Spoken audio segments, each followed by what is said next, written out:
Como toda reflexión, pues arranca de alguna preocupación, una preocupación de fondo, en este caso, y que tiene que ver precisamente con la educación. Tiene que ver precisamente con la educación y en particular con la educación en diseño. La pregunta con la que arranca esa preocupación es la siguiente. Se las leo, creo que no la puse en ninguna de estas diapositivas, por eso me toca leerla. ¿Qué tipo de diseñador debemos formar para que pueda responder adecuadamente, local y globalmente, a la presente crisis? Esa es la preocupación.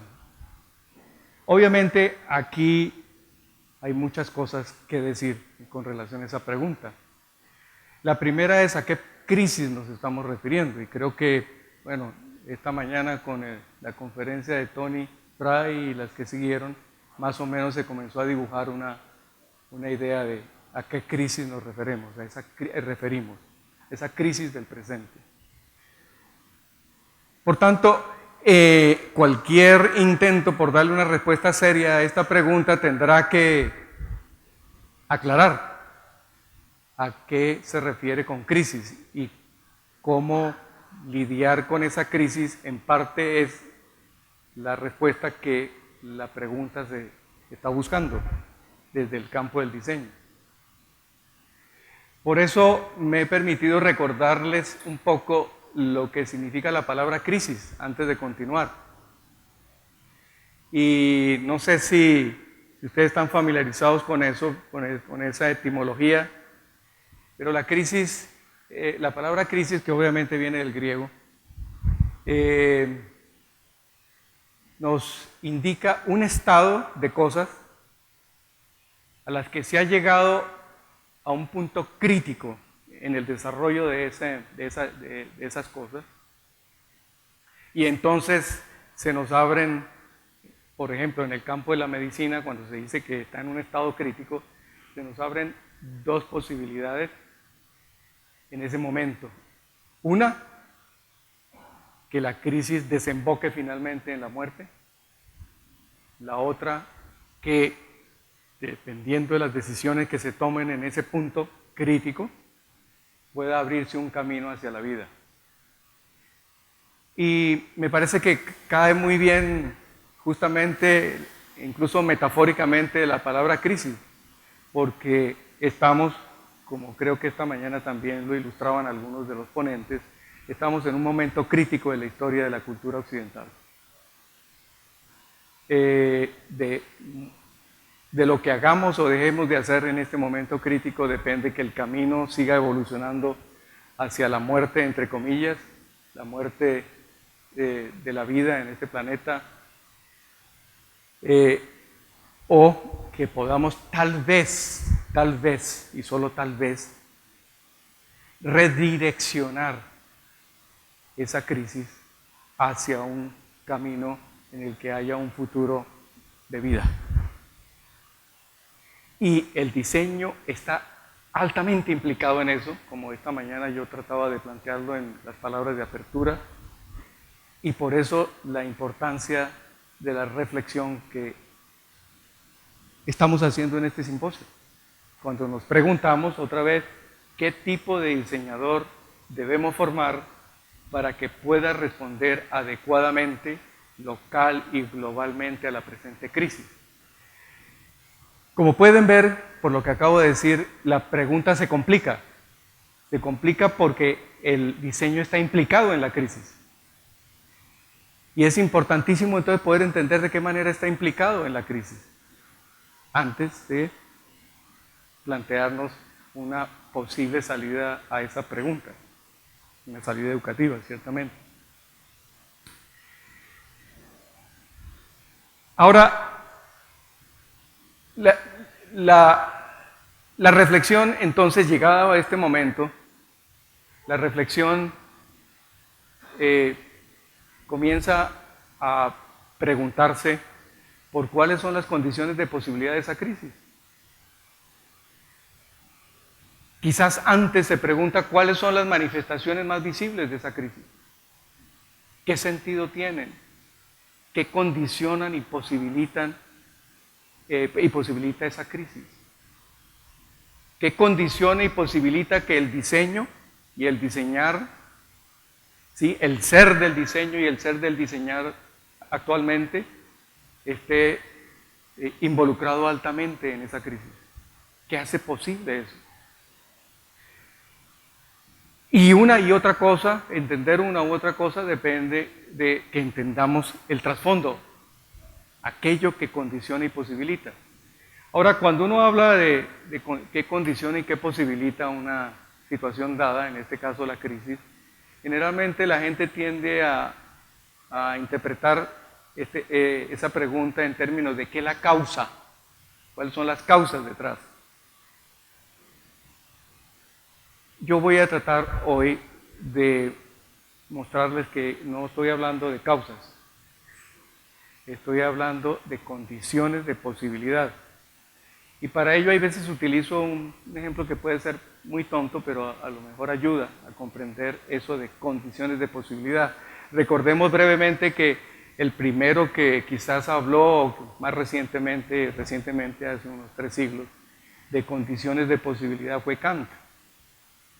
Cuando hablaba de condiciones de posibilidad, se estaba refiriendo, con el ejemplo que voy a dar, a aquello que hace posible. Aquello que hace posible, no que lo causa, sino que lo hace posible. El ejemplo entonces que quería darles es, usted llega a un cuarto oscuro, trae una linterna, con la linterna entra al cuarto oscuro, ilumina y aparecen unos objetos allí. La linterna hizo posible la aparición de esos objetos. La linterna no causó ni generó los objetos. Es decir, la linterna fue una condición de posibilidad de que esos objetos pudieran aparecer. En este caso, ¿cuál sería la linterna? Que nos ayuda a iluminar y por tanto a comprender el sentido de la crisis. Y lo que quiero mostrarles hoy es una posible linterna. Una posible linterna de las muchas que puede haber y que de hecho, entre más hayan, mejor comprenderemos la crisis. Una de las muchas linternas con las cuales tratamos de iluminar y por tanto entender las condiciones que han posibilitado la crisis del presente. Vale la pena, antes de entonces hablar un poco de la linterna, el que repasemos un poquito cuáles son algunas de las manifestaciones de esa crisis. Y me parece que esta primera resume de algún modo toda una serie de manifestaciones que cada vez se vuelven más acuciosas en el presente y que se relacionan con el ecosistema y con la Tierra en general. Pero yo prefiero llamarlas más que manifestaciones en el sentido de aquello que está afectando. En este caso, prefiero llamar a esa primera manifestación la rebelión de la Gaia Tierra. La rebelión de la Gaia Tierra. Otra, la rebelión de pueblos ancestrales contra el poder económico, ideológico y militar que unos pocos ejercen sobre unos muchos.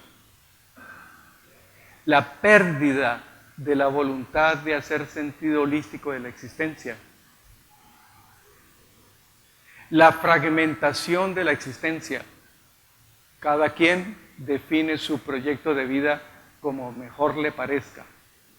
Lo que nos mantiene unidos como sociedad es el que podamos contar con unos recursos básicos comunes para realizar nuestros proyectos de vida individuales.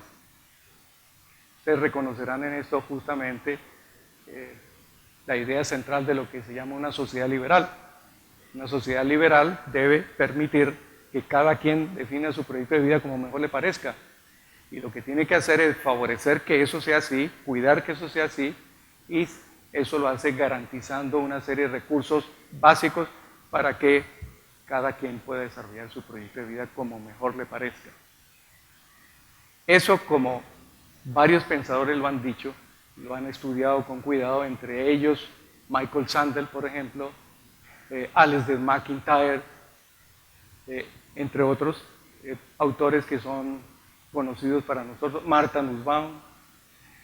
Para ellos, esta situación, esto que acabo de decir, esta sociedad definida en esos términos, es inestable, completamente inestable, y no puede conducir a ninguna otra cosa que no sea la fragmentación a corto, mediano o largo plazo. Y ya estamos viendo los síntomas de esa fragmentación de diversas formas en la sociedad. Pero todo esto se va sumando a esa crisis, a eso que conforma las manifestaciones de la crisis del presente. Esas son algunas. Ahora, ¿qué sentido tienen esas manifestaciones? Se trata, dicen algunos, de una problemática de un orden social insostenible. Ese es el nombre que le ponen, esa es la interpretación que le dan a esas manifestaciones. Otros dicen se trata de una problemática de pérdida de la capacidad de hacer sentido holístico de la existencia. Citando a Charles Taylor, otro de los filósofos que ha estudiado a fondo la crisis del presente, Charles Taylor, en unas famosas conferencias que dictó por Radio Canadá hace ya bastantes años, como unos 20 años, que luego las ensamblaron en un libro que titularon The Malaise of Modernity. En ese libro, esas charlas, dice en un momento dado, refiriéndose a esto, a la pérdida de la capacidad de hacer sentido holístico de la existencia. People no longer have a sense of a higher purpose. They focused on their individual lives. Ya no tienen un propósito trascendental. Y eso trae como consecuencia, Charles Taylor y otros, repito, lo han dicho, el empobrecimiento del sentido de la vida. Bien, condiciones de posibilidad de la crisis. Ahora sí, ¿cuál será la linterna que nos ayuda a iluminar el sentido de esta crisis? No sé qué tengas tú que decirme. ¿Cuál será la linterna? ¿Cuál será la linterna? A ver quién dice cuál puede ser la linterna. Pues yo les voy a proponer una. Y ustedes me dirán después si sí sirvió para algo o no. Si sí iluminó el cuarto oscuro o no de la crisis.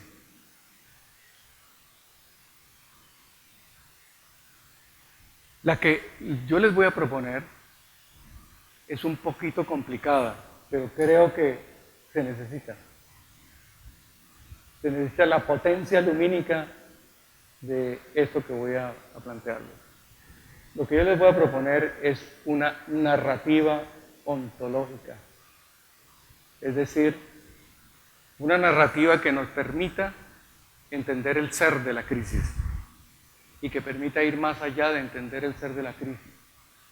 Porque sobre esa comprensión del ser de la crisis, y por eso hablo de una narrativa ontológica, es que podemos más firmemente tratar de comprender la pregunta siguiente que vendrá, y es ¿qué hacer?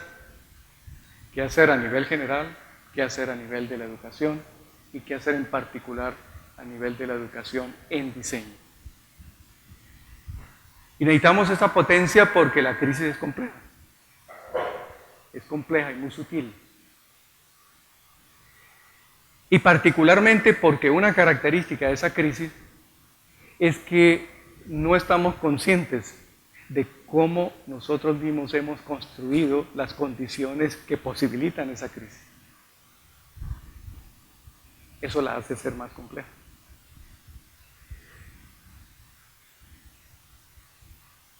Entonces, para hablar de esa narrativa ontológica tengo que decir algunas cosas preliminares, de tal modo que me puedan entender. de qué trata. Pero básicamente, muy a la carrera, y ¿cómo voy de tiempo? Me quedan 20. Esta narrativa que les voy a contar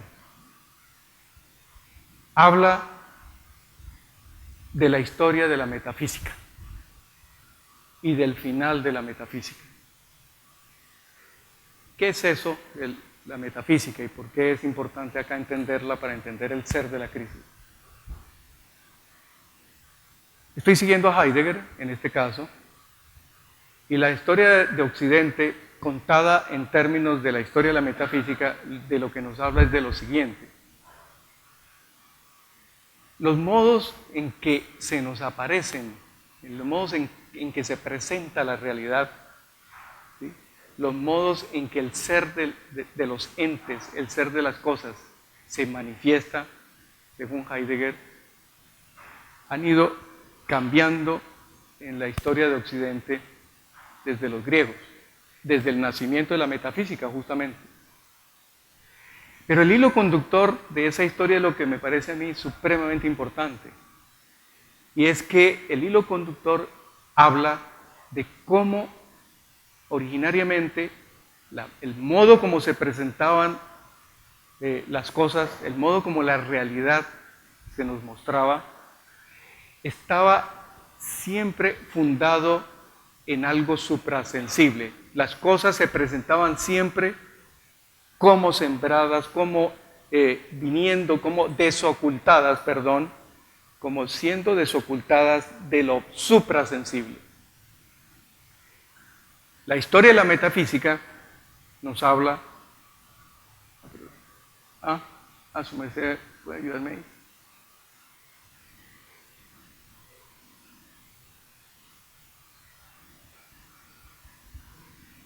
Gracias. La historia de la metafísica entonces nos habla de cómo gradualmente en Occidente, de aparecerse las cosas como fundadas siempre en lo suprasensible, es decir, de lo sensible siendo fundamentado en lo suprasensible, se fue produciendo una inversión, se llama la inversión de la metafísica. Esa inversión nos fue llevando a un punto en el que lo sensible era fundamento de lo suprasensible. Llegado a ese punto, llegado al punto en que el mundo se nos aparece como las cosas siempre siendo fundamento de lo suprasensible, llegado a ese punto comienza un proceso de debilitamiento de lo suprasensible hasta su total desintegración. Ese es el fin de la metafísica. El fin de la metafísica nos abre una época en la que las cosas se presentan desfundamentadas. Es decir, en otras palabras, la realidad se nos presenta como carente de sentido. No hay fundamento. Se presentan como en la nada, suspendidas en la nada. Vale la pena notar que según esta historia, nosotros no somos conscientes de eso. Nosotros somos simplemente parte de ese proceso de desfundamentación. De ahí que sintamos la época como una época en la que el tratar de orientar la vida por algo trascendental ya no sea fundamental para ninguno de nosotros. Se orienta por las cosas inmediatas, se orienta, o como dice Taylor, ¿sí? La condición cuando el fin de la metafísica se da, cuando se desintegra lo suprasensible y desaparece lo sensible y entonces las cosas aparecen como suspendidas en la nada, esa condición, como nos dice Taylor, se experimenta en nuestras sociedades como una condición en la que las personas, como nos dice a ver acá nuestro amigo, people, me aparece como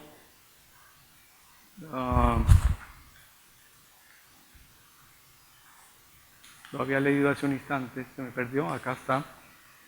People no longer have a sense of a higher purpose. They focused on their individual lives. Su vida se convierte en un concentrarse en sus vidas individuales. Es a grandes rasgos lo que esta historia nos cuenta. Y para nosotros, entonces, cuando tratemos de ahondar un poco más en esa historia para que me la puedan comprender mejor, lo siguiente que tenemos que hacer es ver cómo el diseño va apareciendo de acuerdo a cada una de esas épocas. Es decir, cómo aparece el diseñar en la época en que lo sensible siempre está fundamentado en lo suprasensible.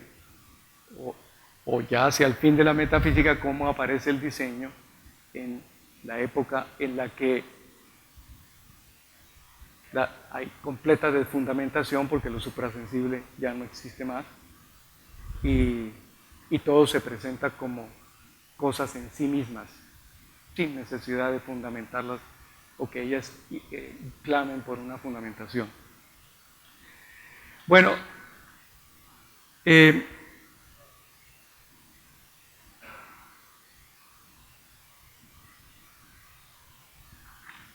comencemos rápidamente a hacer un recuento entonces de la historia un poquito más a fondo, esa historia ontológica.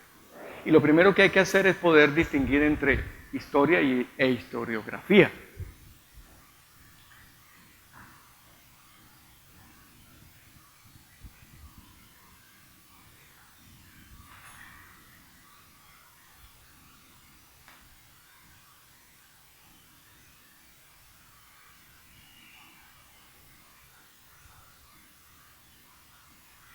Si estuviéramos tras la casa de una historiografía, entonces lo que intentaríamos hacer es darle una explicación causal a la crisis, conectando causalmente una serie de hechos relevantes que consideremos han conducido a la insostenibilidad del mundo actual o a su pérdida de sentido. Por ejemplo, esto sería una historiografía. Evento 0. Brotan las semillas de la cultura occidental. Nace la filosofía en la Grecia antigua. Evento 1. Se cristaliza la visión teológico-cristiana de la vida. Evento 2.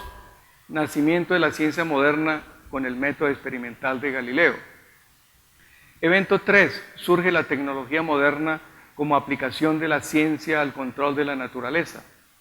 Evento 4.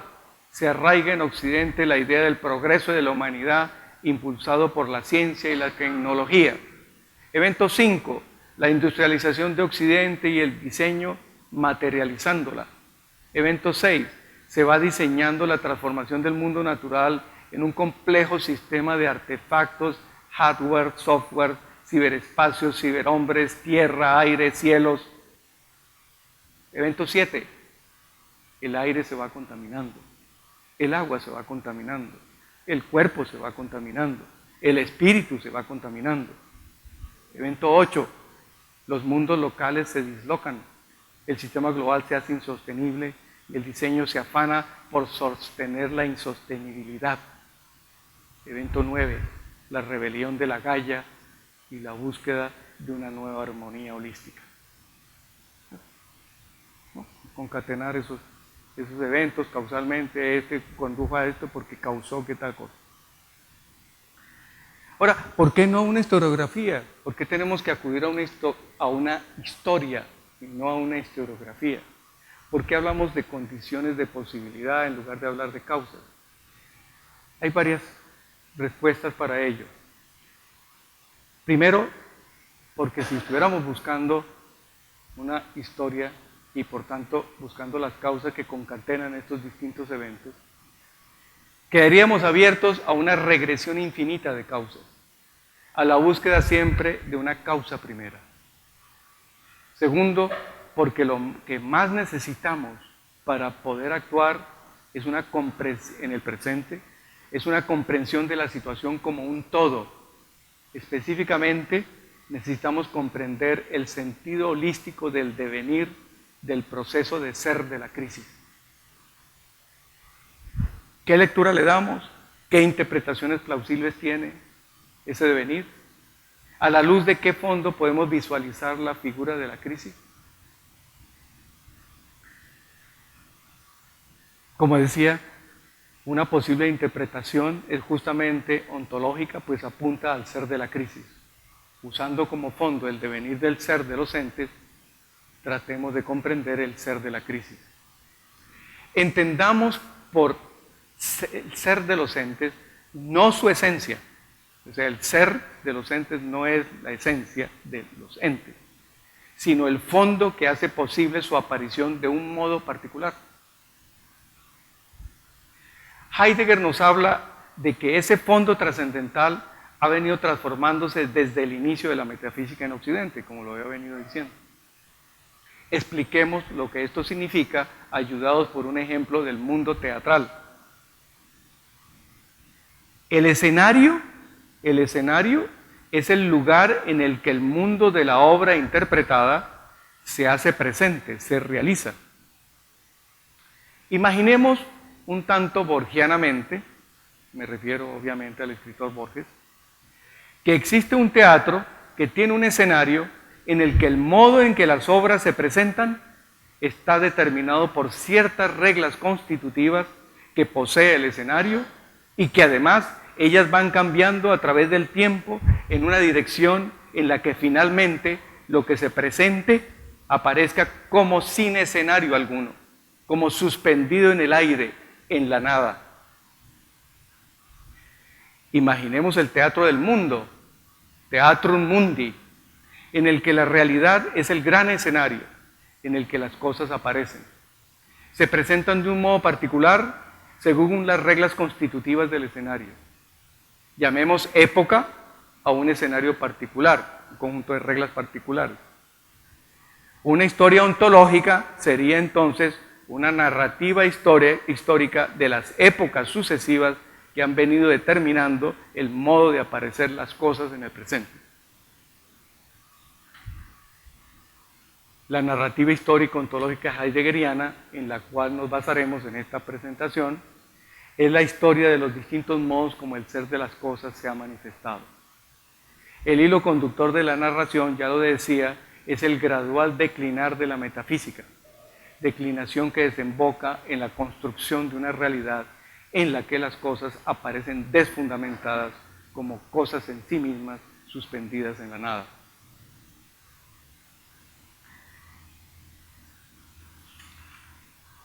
Hablemos entonces de esa narrativa.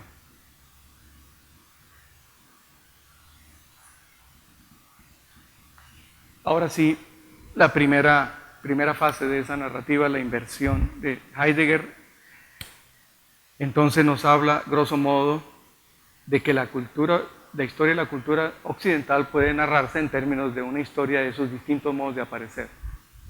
Como ya decía, cada época está definida por uno de estos modos ontológicos.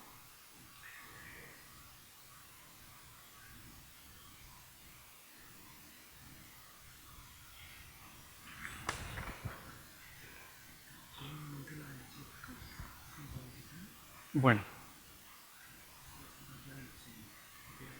ya hablé de las épocas. Sí, no puedo ir a ahondar en las épocas más, ya saben, o sea, la época originaria es esa época en la que las cosas, pero con eso que quería un momentico decir algo.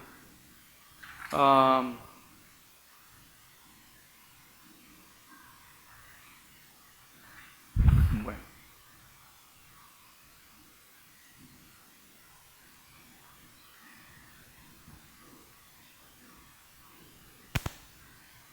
El fin de la metafísica es el modo de aparecer, lo que se presenta, y ese modo de aparecer es el modo tecnológico. Es un traer a presencia desafiante, provocador, que emplaza a la naturaleza a que suministre energía que como tal pueda ser extraída y puesta en reserva, lista para ser usada. Pero además estoy hablando entonces de cómo se experimenta el mundo actual con el fin de la metafísica y particularmente a través de el modo tecnológico, pero además este modo de desocultamiento va tejiendo sus propias rutas que disponen la realidad entera para desocultamientos similares en todos los órdenes de la existencia. Todo, incluyendo al hombre mismo, es revelado de este mismo modo. Es decir, las cosas ya no están ante nosotros como objetos en sí mismos, ni mucho menos como cosas desocultadas.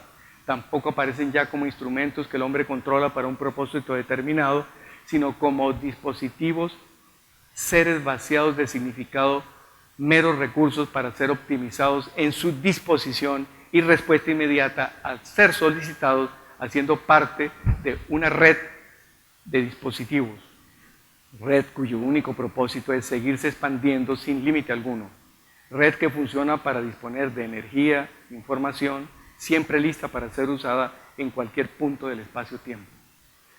Ese es un símbolo interesante para esta época, es el push button, el botón que al pulsarlo, el botón pulsador, al pulsarlo inmediatamente tienes información de cómo está el clima en, no sé, en San Francisco, en este momento, en este instante.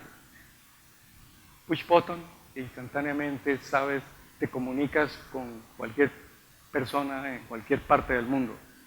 Push button, inmediatamente puedes crear una crisis global económica. Push button, etcétera, etcétera.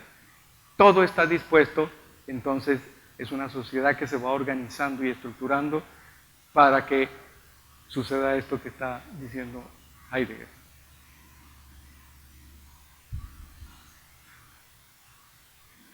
¿Cómo se muestra el diseñar en esa narrativa?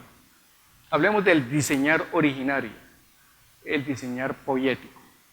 Originariamente, allá en esa primera época, el diseñar es un traer a presencia un mundo, desocultándolo. Es un mundo en el que lo desocultado cultiva el misterio. Así, por ejemplo, una vasija de arcilla es desocultada poéticamente. ¿Qué quiere decir eso? En cuanto a extraída de lo oculto, pero sin develar completamente el fondo del desocultamiento. Lo así develado, en cierta forma, encarna el misterio y aparece para reflejarlo en nuestro mundo y ordenarlo acorde con halos de mistificación.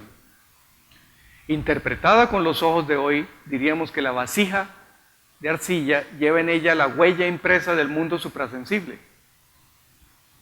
El diseñar poético sería como el medio ontológico, pues a través del diseñar el ser se manifiesta. Y un ejemplo típico de este traer a presencia lo equivalente a una vasija, en este caso sería un poema. El ejemplo típico sería un poema, en cuanto que la poesía de esa época apunta hacia lo inefable, hacia el misterio. Ilustremos con el caso de la vasija de arcilla cómo operaría el diseñar como medio ontológico. El diseñar reúne las cuatro causas: causa material, causa formal, causa eficiente y causa final, en una especie de danza creadora. Pero no hay un artesano que dirige su acción por una visión prefigurada de la vasija. No hay diseñador, no hay lo diseñado, no hay proceso de diseño, hay diseñar. Todo esto vendrá en otra época y estará precedido por el diseñar poético. Hacemos notar que cuando vemos la danza creadora desde afuera y con ojos del presente, el artesano se nos mostraría como una especie de invocador y convocador que reúne en una danza creadora las cuatro causas para traer a presencia la vasija. Pasemos a la siguiente época: diseño racional sistémico. En épocas posteriores se desintegrará esta danza unificante y surgirá el diseñador y el proceso de diseño y la cosa diseñada como entes independientes, aunque relacionados entre sí, formando un sistema.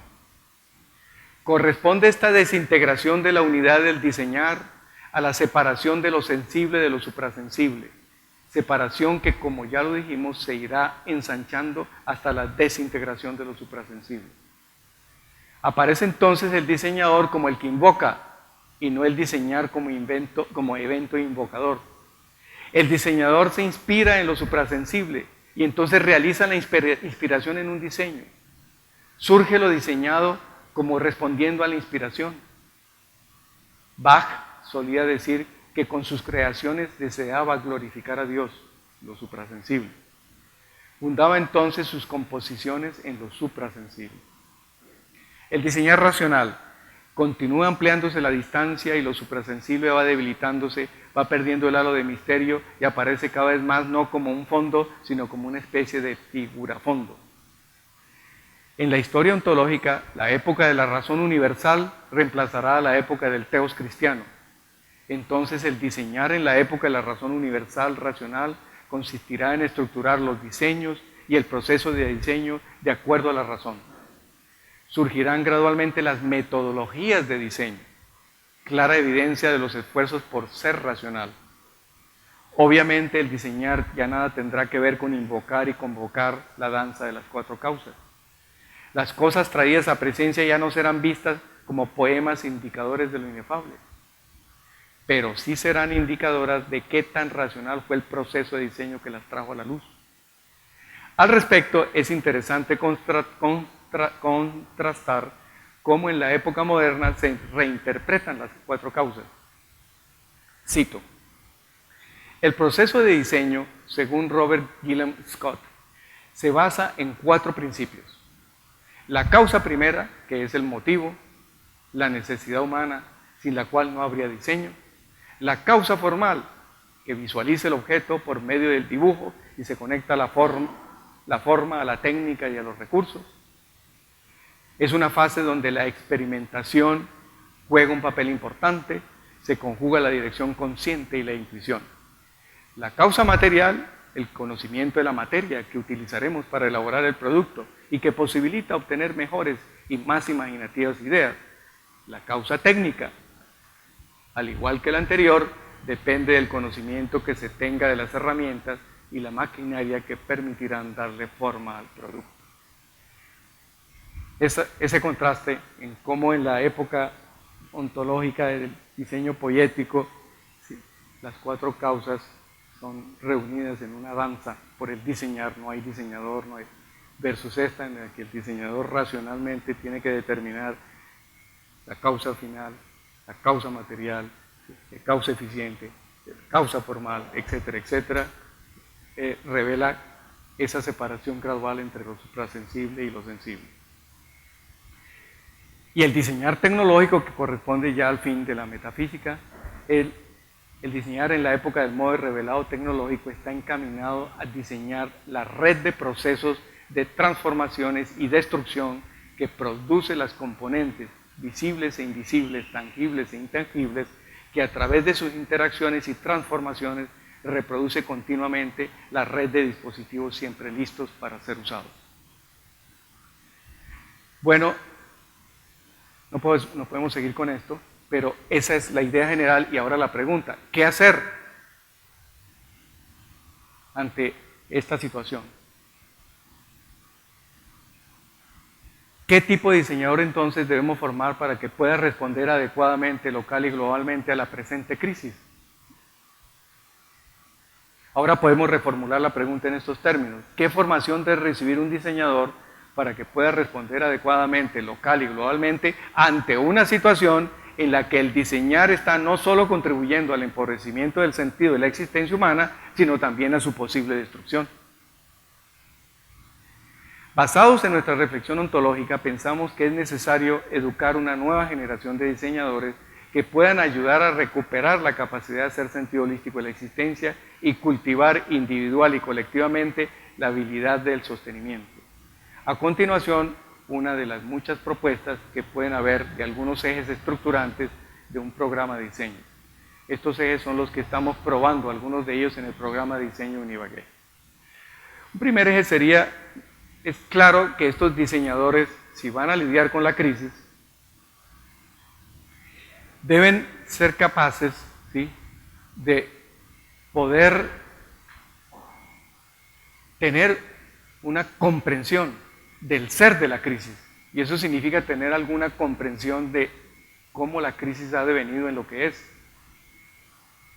De aquí la importancia de que esos diseñadores puedan ser formados con una cierta conciencia histórico-ontológica.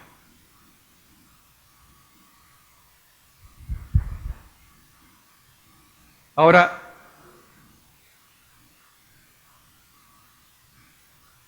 entrando a términos concretos, entonces, tendrían que ser formados de tal manera que puedan elevar la conciencia en el seno del diseñar mismo, de la crisis, del ser de la crisis.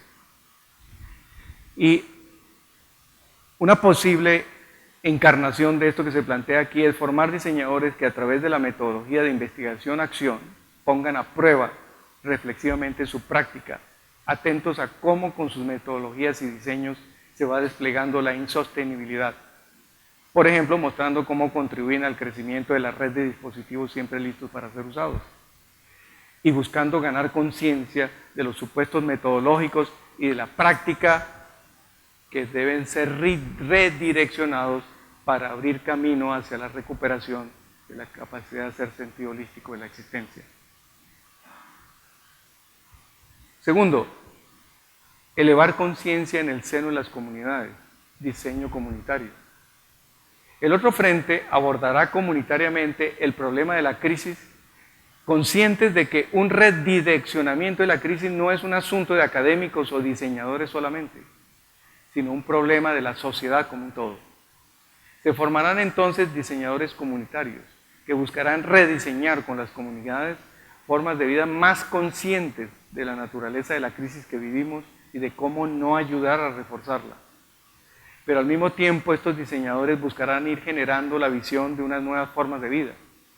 En cierta manera son diseñadores que ayudarán a nivel comunitario a salir de la trampa epocal en la que nos encontramos atrapados, porque no tenemos conciencia de eso.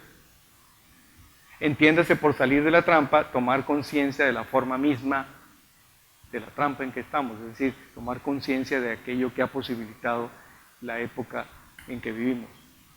Equivalentemente, son comunidades que irán aprendiendo a contar cómo hemos llegado a ser lo que somos, desde sus localidades, desde sus saberes, lo que permitirá que se vayan apropiando de las narrativas ontológicas que le dan sentido a la crisis, sus propias narrativas ontológicas.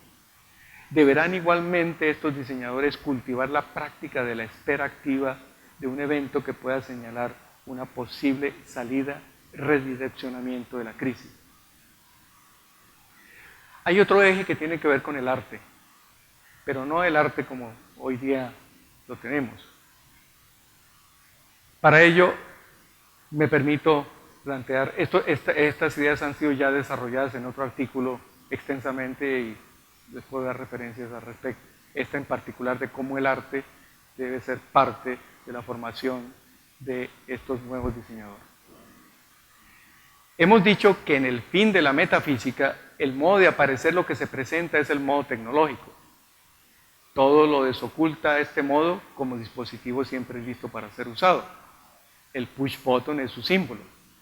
Los dispositivos no solo son cosas vaciadas de sentido. La red de dispositivos opera como un gran sistema vaciador de sentido. La tecnología encarna ese espíritu. No podemos comprender el momento histórico que vivimos sin comprenderla. Por ello es que Heidegger dice que la actitud correcta para lidiar con la tecnología no debe ser ni endiosarla ni diabolizarla. ¿Okay? Pero entonces, ¿cómo debemos lidiarla con ella? Y por tanto con ese modo de aparecer tecnológico que hoy nos constituye en el presente. Hay que ir, según Heidegger, a un encuentro con la tecnología para ganar comprensión sobre ella. En una región, dice Heidegger, que por una parte está emparentada con la esencia de la técnica. Recordemos que la esencia de la técnica no es lo técnico. La esencia de la técnica es aquello que hace posible. La técnica, es decir, es el modo en que actualmente se revelan la realidad.